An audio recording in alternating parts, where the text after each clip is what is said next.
أعوذ بالله من الشيطان الرجيم. بسم الله الرحمن الرحيم. لن تنالوا البر حتى تنفقوا مما تحبون وما تنفقوا من شيء فإن الله به عليم. كل الطعام كان حلا لبني إسرائيل إلا ما حرم إسرائيل على نفسه من قبل أن تنزل التوراة. قل فأتوا بالتوراة فاتلوها إن كنتم صادقين. فمن افترى على الله الكذب من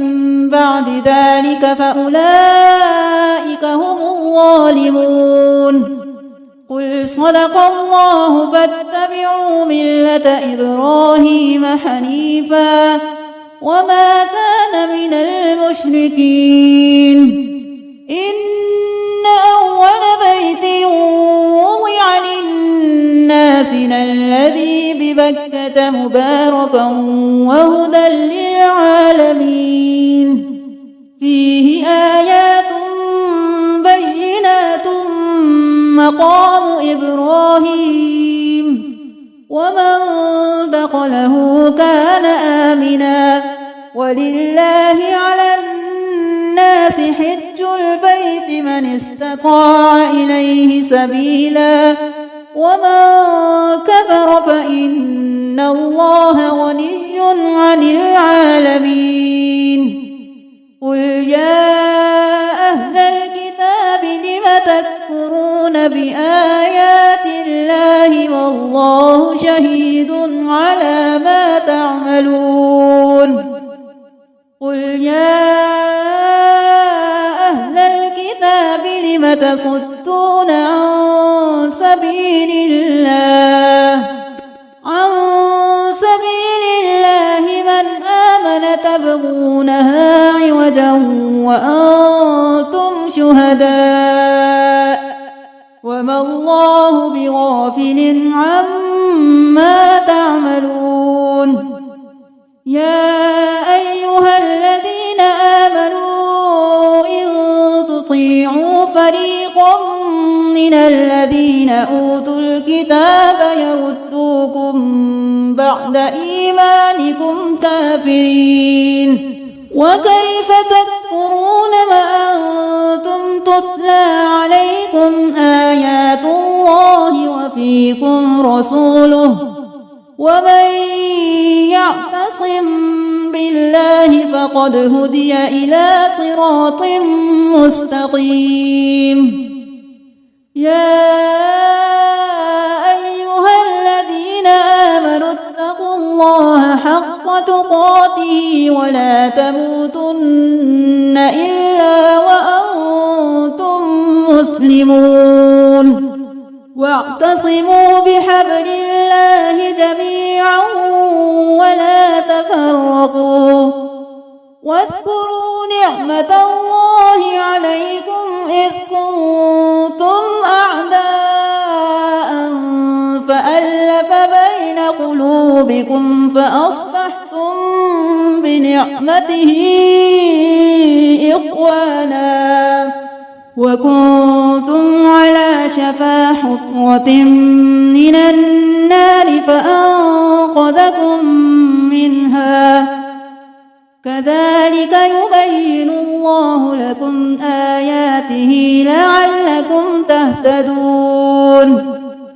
ولتكن منكم أمة يدعون إلى الخير ويأمرون بالمعروف وينهون عن المنكر وأولئك هم المفلحون. ولا تكونوا كالذين تفرقوا واختلفوا من بعد ما جاءهم البينات وأولئك لهم عذاب عظيم. يوم تبيض وجوه وتسود وجوه، فأما الذين اسودت وجوههم أكفرتم بعد إيمانكم فذوقوا العذاب بما كنتم تكفرون. وأما الذين ابيضت وجوههم ففي رحمة الله هم فيها خالدون. تلك آيات الله نتلوها عليك بالحق، وما الله يريد ظلما للعالمين. ولله ما في السماوات وما في الأرض، وإلى الله ترجع الأمور. كنتم خير أمة أخرجت للناس تأمرون بالمعروف وتنهون عن المنكر وتؤمنون بالله. ولو آمن أهل الكتاب لكان خيرا لهم، منهم المؤمنون وأكثرهم الفاسقون. لن يضروكم إلا أذى، وإن يقاتلوكم يولوكم الأدبار ثم لا ينصرون. ضربت عليهم الذلة أينما ثقفوا إلا بحبل من الله وحبل من الناس وباءوا بغضب من الله وضربت عليهم المسكنة. ذلك بأنهم كانوا يكفرون بآيات الله ويقتلون الأنبياء بغير حق.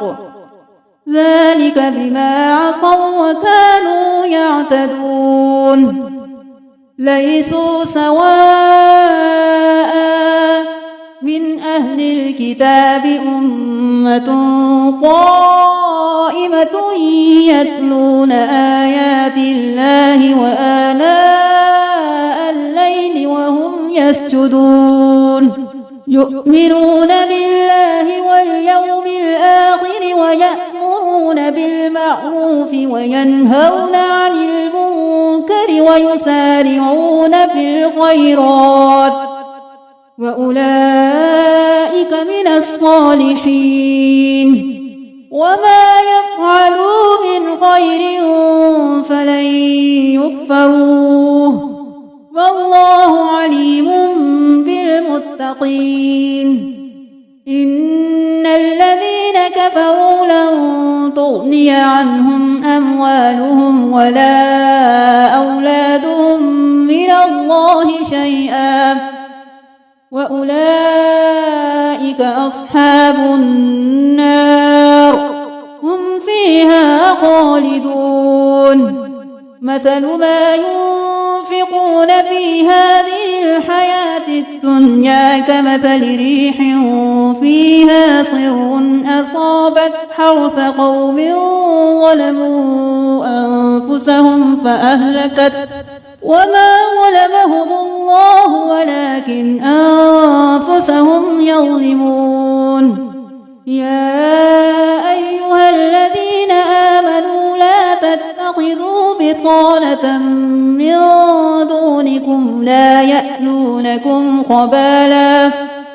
ودوا ما عنتم قد بدت البغضاء من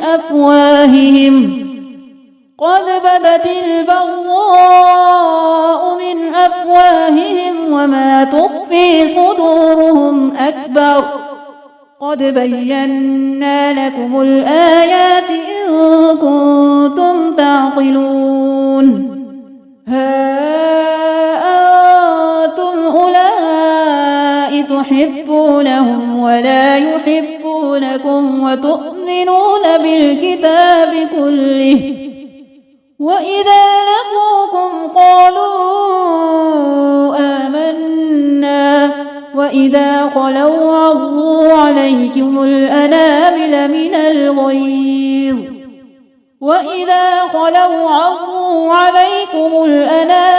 الغيظ قل موتوا بغيظكم إن الله عليم بذات الصدور. إن تمسسكم حسنة تسؤهم وإن تصبكم سيئة يفرحوا بها وإن تصبروا وتتقوا لا يضركم كيدهم شيئا إن الله بما يعملون محيط. وإذ غدوت من أهلك تبوئ المؤمنين مقاعد للقتال والله سميع عليم. إذ همت طائفتان منكم أن تفشلا والله وليهما وعلى الله فليتوكل المؤمنون. ولقد نصركم الله ببدر وأنتم أذلة فاتقوا الله لعلكم تشكرون. إذ تقول للمؤمنين ألن يكفيكم أن يمدكم ربكم ب3,000 من الملائكة منزلين بلى إن تصبروا وتتقوا ويأتوكم من فورهم هذا يمددكم ربكم ب5,000 من الملائكة مسومين. وما جعله الله إلا بشرى لكم ولتطمئن قلوبكم به وما النصر إلا من عند الله العزيز الحكيم. ليقطع طرفا من الذين كفروا أو يكبتهم فينقلبوا خائبين. ليس لك من الأمر شيء أو يتوب عليهم أو يعذبهم فإنهم ظالمون. ولله ما في السماوات وما في الأرض يغفر لمن يشاء ويعذب من يشاء والله غفور رحيم. يا أيها الذين آمنوا لا تأكلوا الربا أضعافا مضاعفة واتقوا الله لعلكم تفلحون. واتقوا النار التي أعدت للكافرين وأطيعوا الله والرسول لعلكم ترحمون. وسارعوا إلى مغفرة من ربكم وجنة عرضها السماوات والأرض أعدت للمتقين الذين ينفقون في السراء والضراء والكاظمين الغيظ والعافين عن الناس والله يحب المحسنين. والذين إذا فعلوا فاحشة أو ظلموا أنفسهم ذكروا الله فاستغفروا لذنوبهم ومن يغفر الذنوب إلا الله ولم يصروا على ما فعلوا وهم يعلمون. أولئك جزاؤهم مغفرة من ربهم وجنات تجري من تحتها الأنهار خالدين فيها ونعم أجر العاملين. قد خلت من قبلكم سنن فسيروا في الأرض فانظروا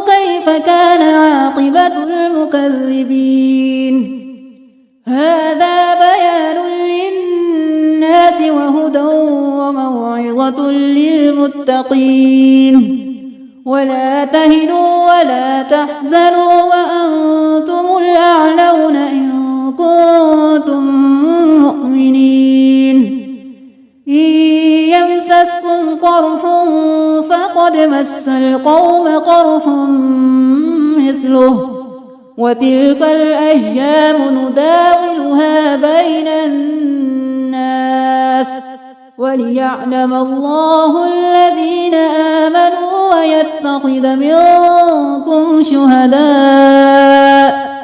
والله لا يحب الظالمين وليمحص الله الذين آمنوا ويمحق الكافرين أم حسبتم أن تدخلوا الجنة ولما يعلم الله الذين جاهدوا منكم ويعلم الصابرين ولقد كنتم تمنون الموت من قبل أن تلقوه فقد رأيتموه وأنتم تنظرون وما محمد إلا رسول قد خلت من قبله الرسل أفإن مات أو قتل انقلبتم على أعقابكم ومن ينقلب على عقبيه فلن يضر الله شيئا وسيجزي الله الشاكرين وما كان لنفس أن تموت إلا بإذن الله كتابا مؤجلا ومن يرد ثواب الدنيا نؤته منها ومن يرد ثواب الآخرة نؤته منها وسنجزي الشاكرين وكأي من نبي قاتل معه ربيون كثير فما وهنوا لما أصابهم في سبيل الله وما ضعفوا وما استكانوا والله يحب الصابرين وما كان قولهم إلا أن قالوا ربنا اغفر لنا ذنوبنا وإسرافنا في أمرنا وثبت أقدامنا وانصرنا على القوم الكافرين فآتاهم الله ثواب الدنيا وحسن ثواب الآخرة والله يحب المحسنين يا أيها الذين آمنوا إن تطيعوا الذين كفروا يردوكم على أعقابكم فتنقلبوا خاسرين بل الله مولاكم وهو خير الناصرين سنلقي في قلوب الذين كفروا الرعب بما أشركوا بالله ما لم ينزل به سلطانا ومأواهم النار وبئس مثوى الظالمين ولقد صدقكم الله وعده إذ تحسونهم بإذنه حتى إذا فشلتم وتنازعتم في الأمر وعصيتم من بعد ما أراكم ما تحبون منكم من يريد الدنيا ومنكم من يريد الآخرة ثم صرفكم عنهم ليبتليكم ولقد عفا عنكم والله ذو فضل على المؤمنين إذ تصعدون ولا تلوون على أحد والرسول يدعوكم في أخراكم فأثابكم غما بغم لكي لا تحزنوا على ما فاتكم ولا ما أصابكم والله خبير بما تعملون ثم أنزل عليكم من بعد الغم أمنة نعاسا يغشى طائفة منكم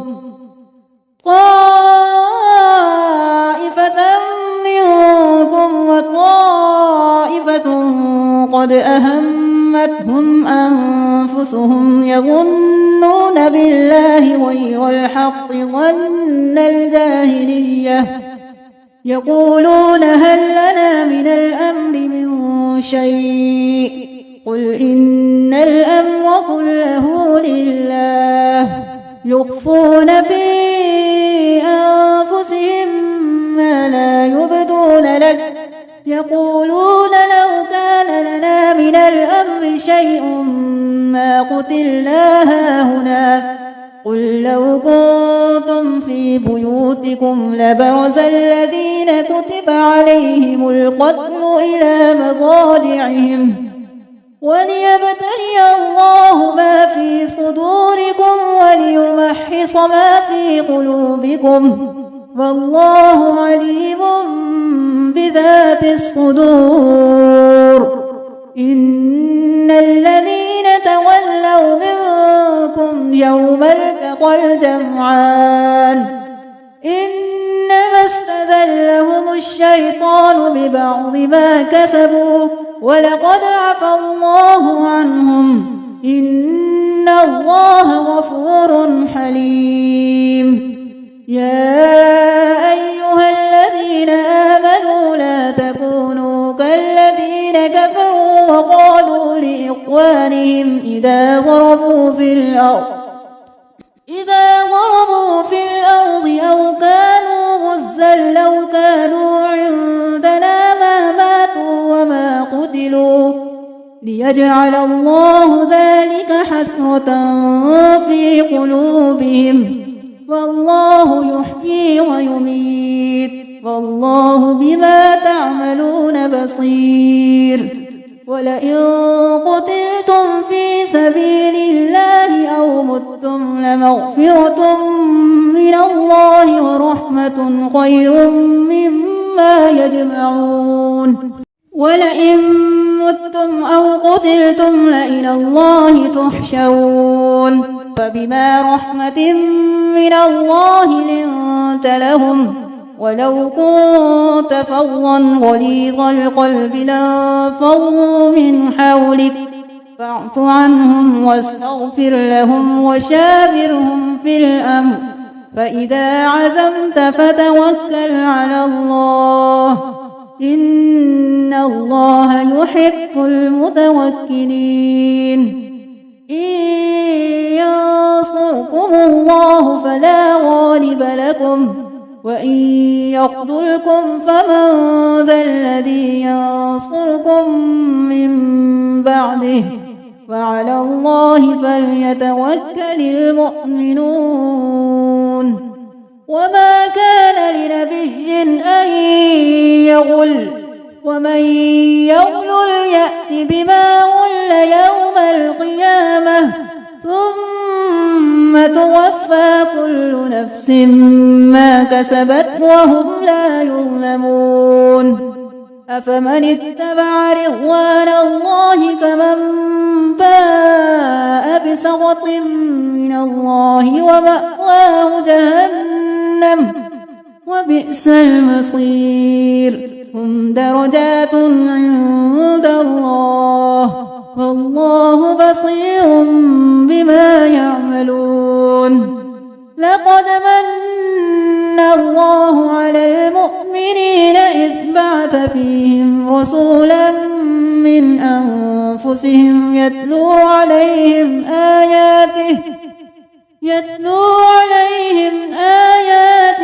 ويزكيهم ويعلمهم الكتاب والحكمة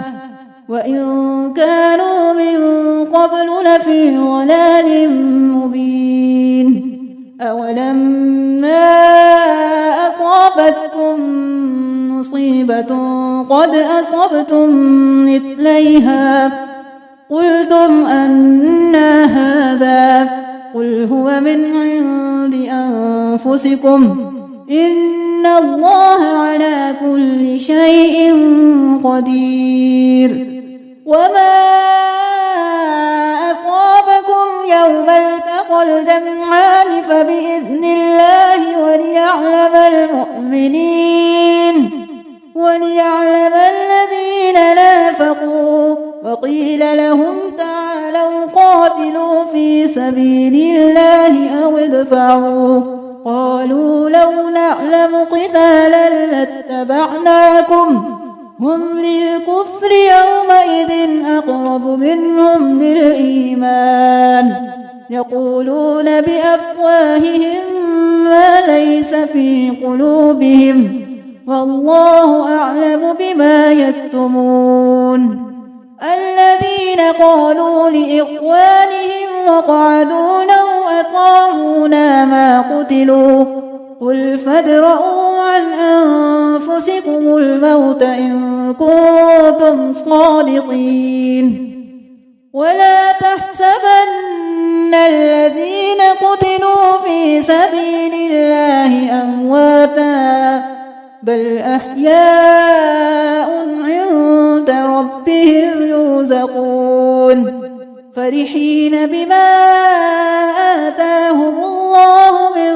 فضله ويستبشرون بالذين لم يلحقوا بهم من خلفهم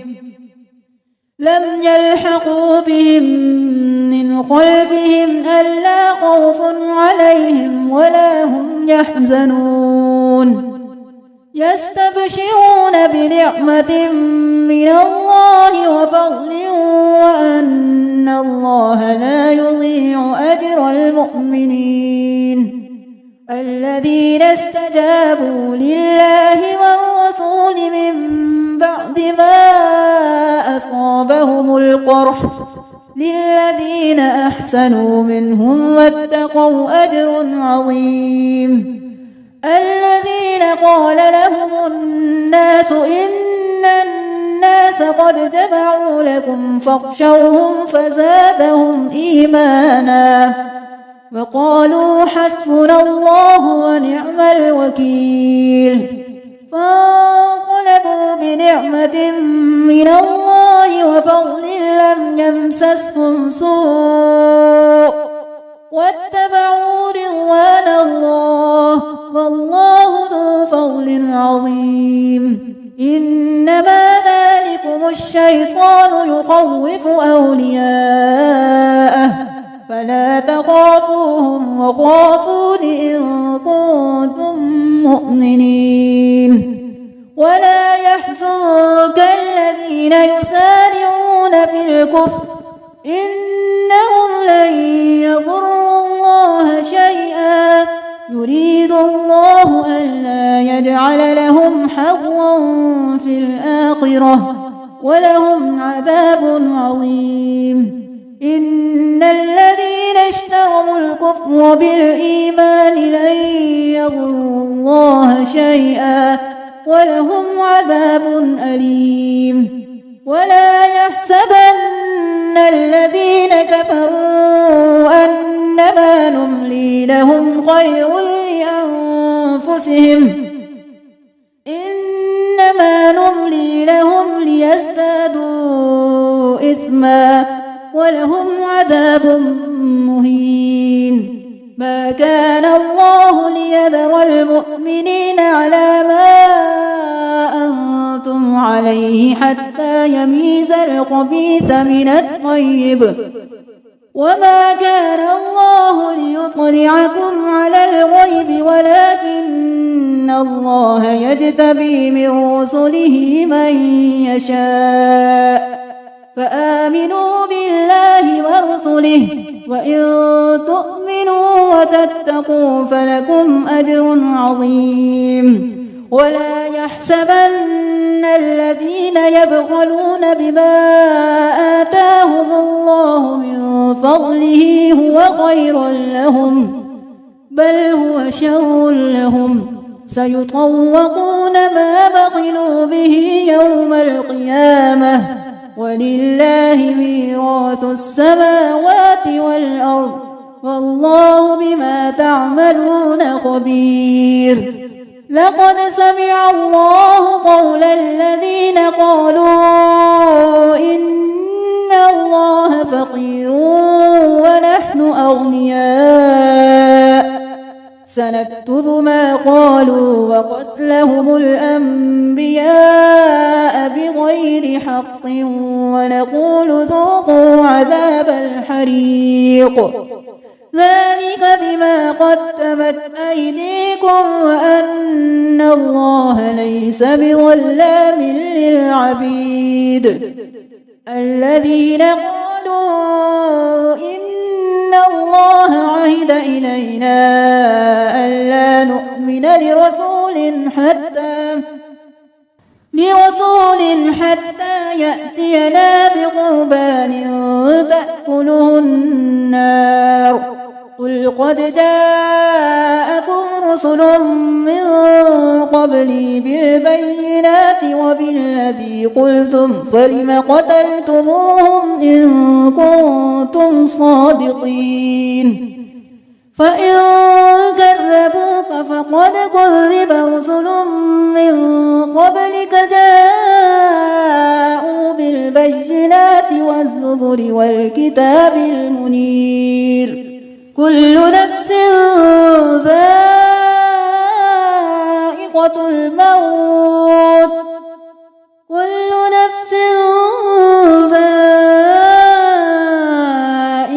الموت وإنما توفون أجوركم يوم القيامة فمن زحزح عن النار وأدخل الجنة فقد فاز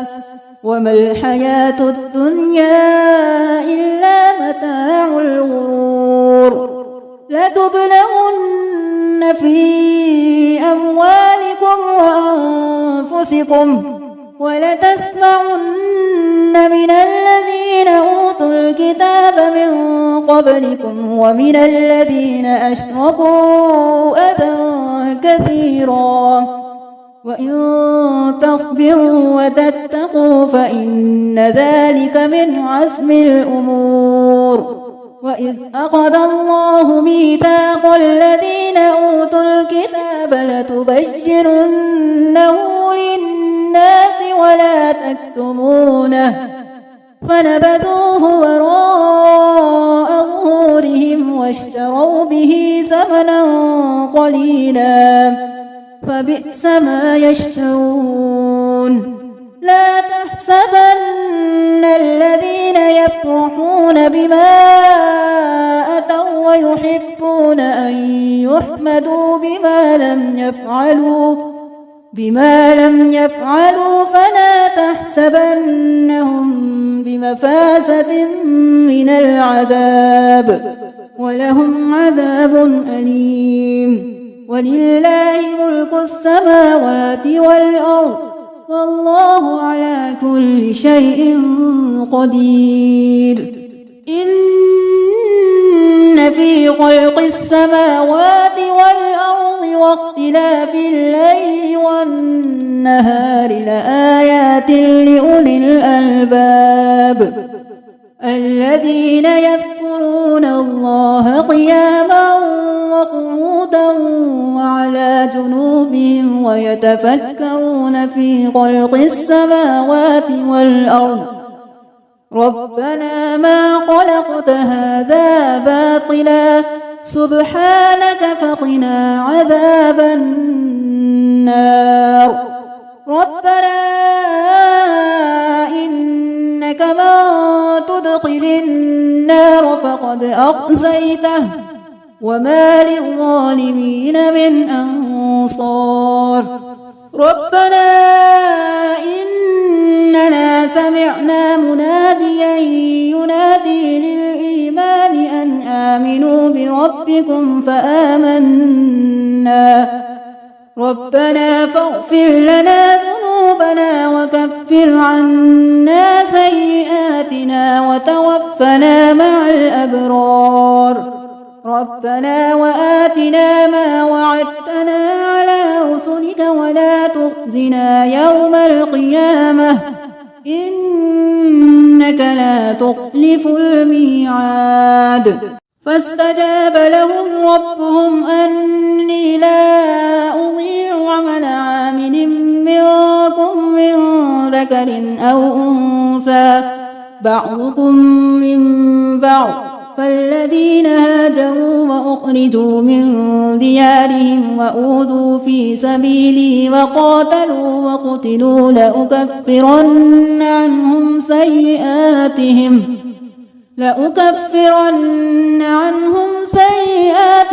ولأدخلنهم جنات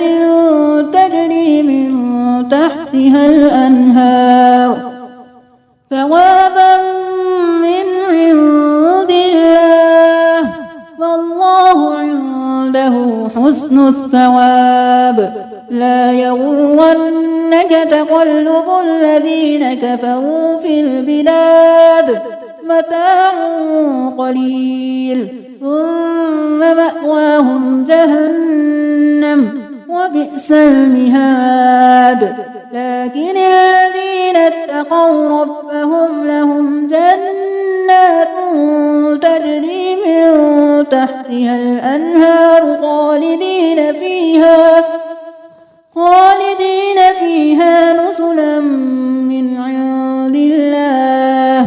وما عند الله خير للأبرار وإن من أهل الكتاب لمن يؤمن بالله وما أنزل إليكم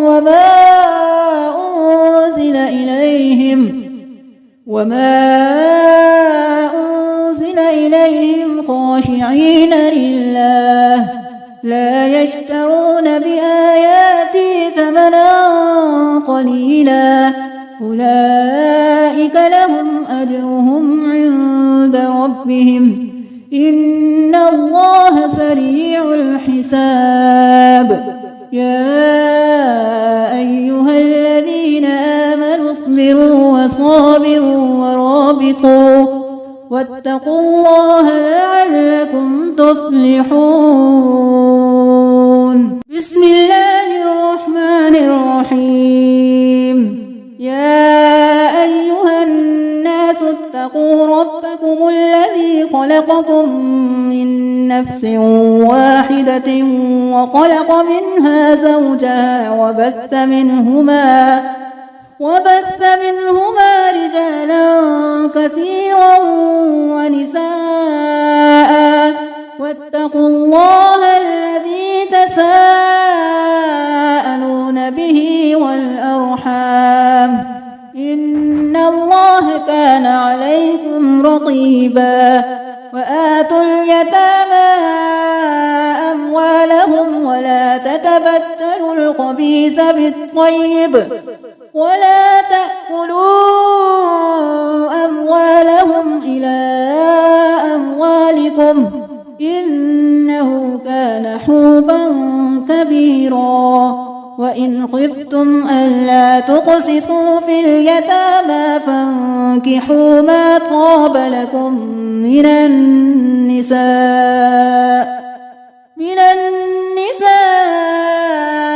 مثنى وثلاث ورباع فإن خفتم ألا تعدلوا فواحدة أو ما ملكت أيمانكم ذلك أدنى ألا تعولوا وآتوا النساء صدقاتهن نحلة فإن طبن لكم عن شيء منه نفسا فكلوه هنيئا مريئا ولا تؤتوا السفهاء أموالكم التي جعل الله لكم قياما جعل الله لكم قياما وارزقوهم فيها واكسوهم وقولوا لهم قولا معروفا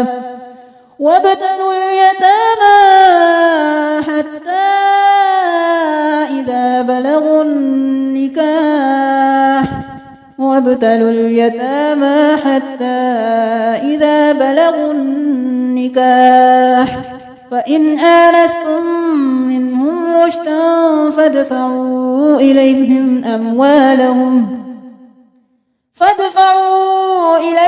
أموالهم ولا تأكلوها إسرافا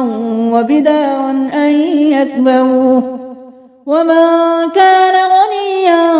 فليستعفف ومن كان فقيرا فليأكل بالمعروف فإذا دفعتم إليهم أموالهم فأشهدوا عليهم وكفى بالله حسيبا للرجال نصيب مما ترك الوالدان والأقربون وللنساء نصيب مما ترك الوالدان والأقربون مما قل منه أو كثر نصيبا مفروضا وإذا حضر القسمة أولو القربى واليتامى والمساكين فارزقوهم منه وقولوا لهم قولا معروفا وليخشى الذين لو تركوا من خلفهم ذرية ضعافا خافوا عليهم فليتقوا الله وليقولوا قولا سديدا إن الذين يأكلون أموال اليتامى ظلما إنما يأكلون في بطونهم نارا وسيصلون سعيرا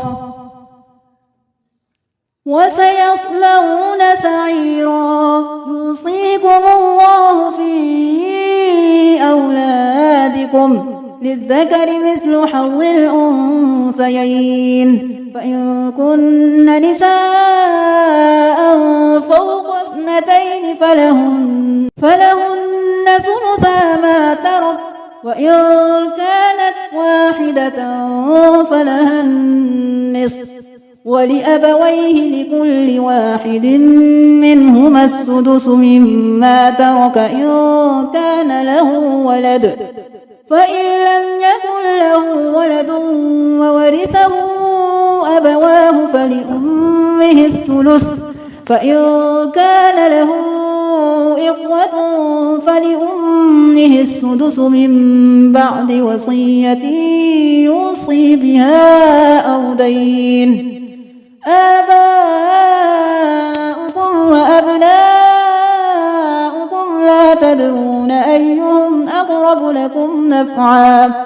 فريضة من الله إن الله كان عليما حكيما ولكم نصف ما ترك أزواجكم إن لم يكن لهن ولد فإن كان لهن ولد فلكم الربع مما تركن من بعد وصية يوصين بها أو دين ولهن الربع مما تركتم إن لم يكن لكم ولد فإن كان لكم ولد فلهن الثمن مما تركتم من بعد وصية توصون بها أو دين وإن كان رجل يورث كلالة أو امرأة وله أخ أو أخت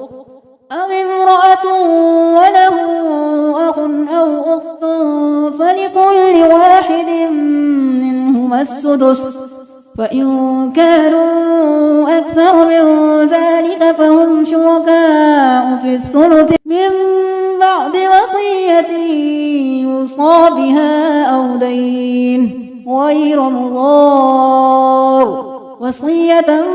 من الله والله عليم حليم تلك حدود الله ومن يطع الله ورسوله يدخله جنات تجري من تحتها الأنهار خالدين فيها وذلك الفوز العظيم ومن يعص الله ورسوله ويتعد حدوده يدخله نارا خالدا فيها وله عذاب مهين واللاتي يأتين الفاحشة من نسائكم فاستشهدوا عليهن 4 منكم فإن شهدوا فأمسكوهن في البيوت حتى يتوفاهن الموت أو يجعل الله لهن سبيلا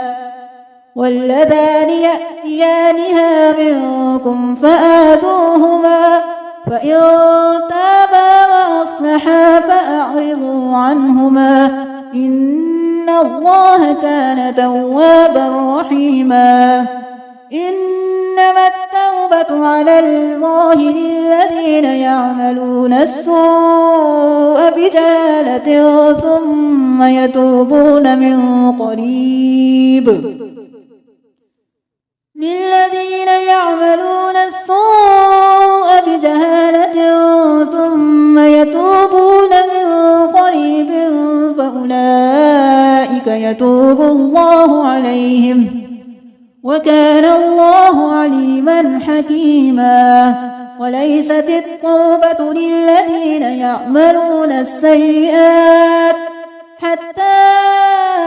إذا حضر أحدهم الموت قال إني تبت الآن ولا الذين يموتون وهم كفار أولئك أعتدنا لهم عذابا أليما يا أيها الذين آمنوا لا يحل لكم أن ترثوا النساء كرها ولا تعضلوهن لتذهبوا ببعض ما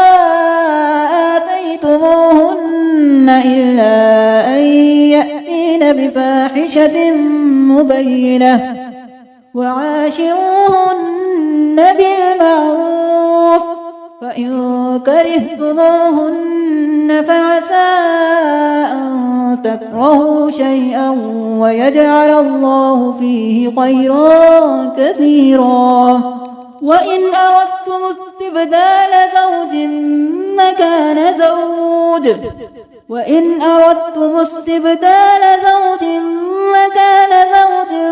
وآتيتم إحداهن قنطارا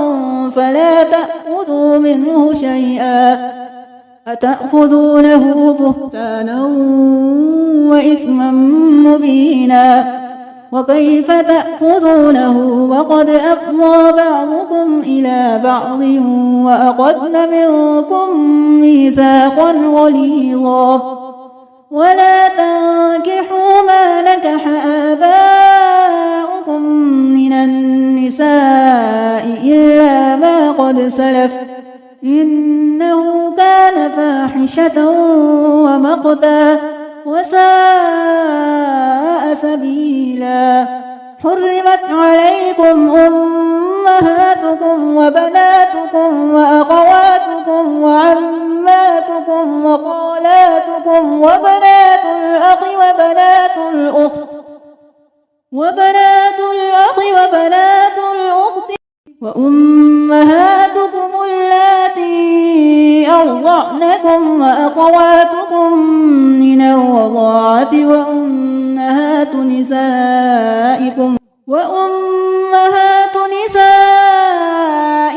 وربائبكم اللاتي في حجوركم من نسائكم اللاتي دخلتم بهن